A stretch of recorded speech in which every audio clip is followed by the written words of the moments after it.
Kendall. So it makes my life easy.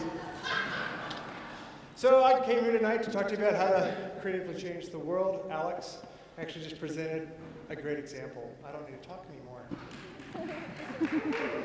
When I was in high school, I was actually voted most likely to change the world. Most of you don't know who the heck I am. And actually, I don't even think I've done nothing of note. It's 20 years later.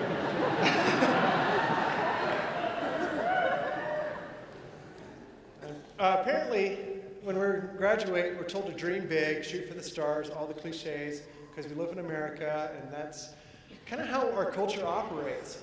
The problem with shooting for the stars is there's a lot of stars out there, it's a long way away, and I think we need to rethink how we talk about our goals. How about create something great?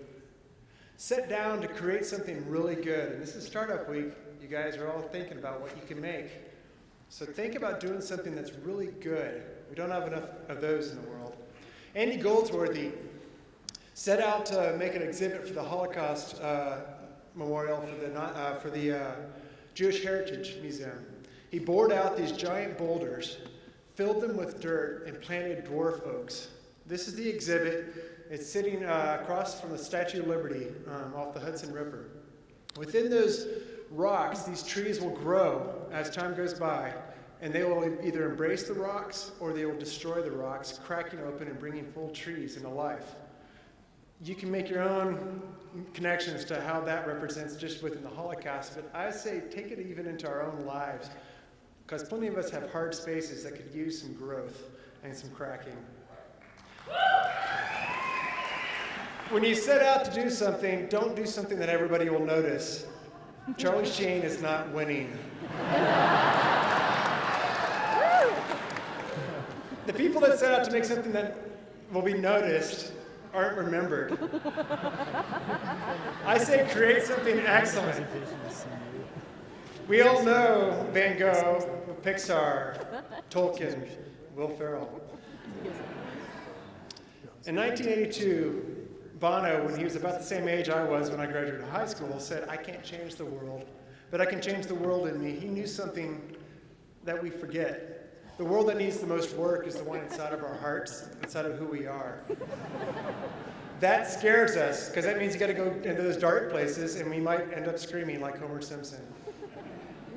But I say go after it, because not everything inside of you is dark. You got to go into those places that scare you, and you might just find some doors that actually open up and lead to light. And that's where you're going to find the creative energy to do something good. Out of that place, you're going to find your joy. And out of there, I say, create out of joy. The best work in the world is made when we enjoy making it. Angst doesn't necessarily create the works that change the world.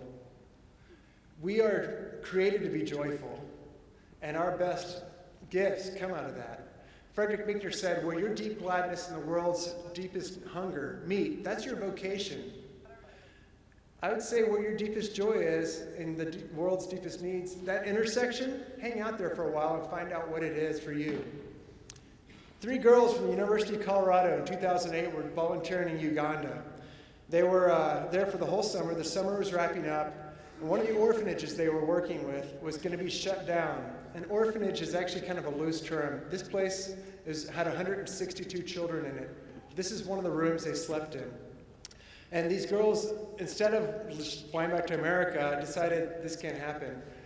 They adopted these 162 children, created an orphanage of their own called Musana Children's Home. Musana is now a self-sustaining entity that has homes for the kids, schooling. They have a restaurant that funds the schooling and gives the kids skills within the actual real world, and the Ugandan government fully supports it. It's a 501c3 nonprofit. These girls followed their joy and met the world's needs. They changed the kids' lives, they changed their own lives, and they actually, 2 of them had to come back to the States and figured, I should graduate from college too, before it gets too late. Francis Schaeffer said, "Every person's an artist. He or she may not have the gift of writing or composing or singing, but each one has the gift of living a creative way in how she lives her life or I say live your life creatively. Anything created out of joy can change the world. It's up to you to choose how you're going to live and what joyful creations you're going to make. Live a creative life. Thank you.